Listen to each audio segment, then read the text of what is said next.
Olá, crianças! Tia Nery está com vocês hoje para mais uma aula. E agora na disciplina de História. Vamos lá para a página 150 do seu módulo, acompanhando com a tia Nery, que nós vamos estar falando sobre o desenvolvimento das cidades, ok? Antes da gente começar, eu quero começar perguntando para vocês. Você já pensou na sua cidade? Por exemplo, aqui em Maceió. Nossa cidade hoje, nós olhando para ela, nós percebemos que existe algum tipo de desenvolvimento, não é verdade? Como, por exemplo, quando nós saímos para o centro, então nós observamos que tem muitos carros, nós observamos que tem ruas e avenidas assim, bem largas, com asfalto. Nós observamos alguns prédios em nossa cidade, não é verdade? Aí a gente pode pensar, será que sempre foi assim a nossa cidade? Será que essa cidade já começou assim? Não. Água encanada, será que tinha? Não, não é? E a energia elétrica? Muito menos, não é verdade?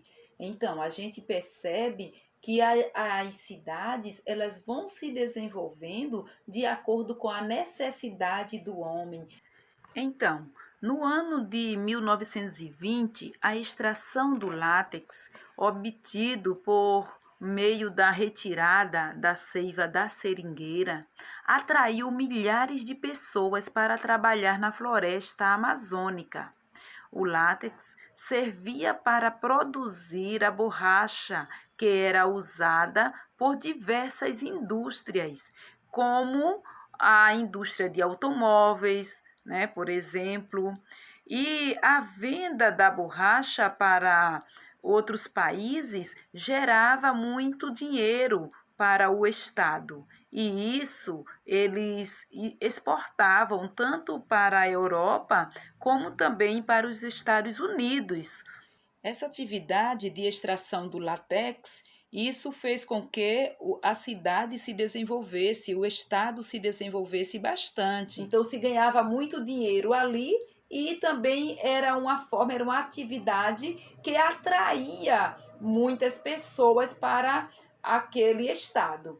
E com isso, a capital do Amazonas, que é Manaus, foi crescendo, foi se desenvolvendo. Então foi nessa época que Manaus passou a ter assim diversas mudanças. Então Manaus passou a construir avenidas, né, a asfaltar as ruas. Manaus passou também a instalar rede de esgoto, que naquela época não se tinha, água encanada, energia elétrica, tudo isso não tinha. Mas com o desenvolvimento, eles foram criando, foi se desenvolvendo até chegar a esse nível de uma grande cidade. O desenvolvimento da cidade de São Paulo agora. Em 1830 a 1930, o café era o principal produto de exportação e São Paulo era o estado que mais gerava riqueza. Então, quando foi por volta de 1920, a produção de café foi caindo e os fazendeiros passaram a investir em outros setores, como, por exemplo, a indústria e o comércio. Então, foi aí que o desenvolvimento industrial promoveu muitas transformações na cidade de São Paulo, tanto na capital como também no estado. Além das instalações de fábricas, foram construídos viadutos, foram construídos pontes e trilhos para bondes.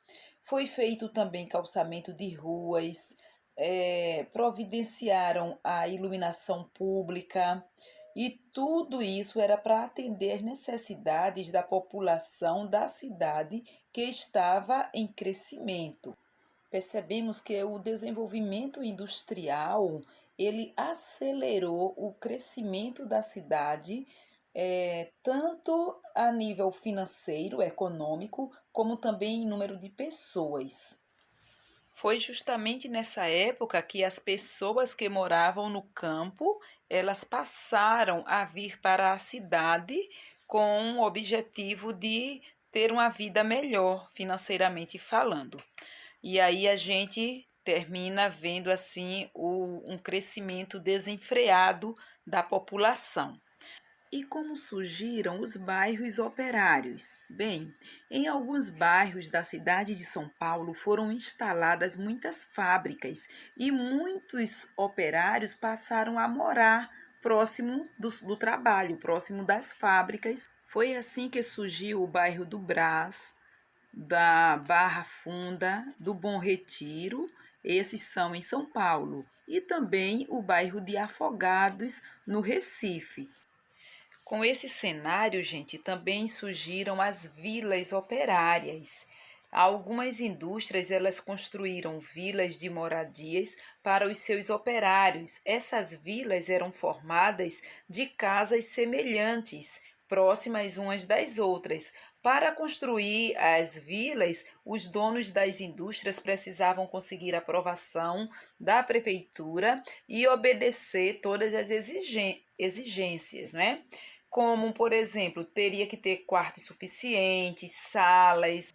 Esse local era diferente dos bairros operários, porque nos bairros operários eles viviam em cortiços, que eram construções onde moravam várias famílias juntas, enquanto que nas vilas operárias eram tudo mais organizado, pois tinha a supervisão da prefeitura. Então, mesmo com a cidade em crescimento, mesmo com a cidade nesse desenvolvimento, mas o número de pessoas que chegaram para morar na cidade era muito grande e as reformas das cidades, elas se concentravam ali no centro, né? Então não dava para beneficiar toda a população que a cidade estava recebendo, a toda a população que estava vindo do campo para morar na cidade. Bem, gente, por hoje é só. Vamos realizar as atividades da página que a tia vai estar deixando e na próxima aula a tia vai estar corrigindo juntamente com vocês. Então, um beijo e até o nosso próximo encontro.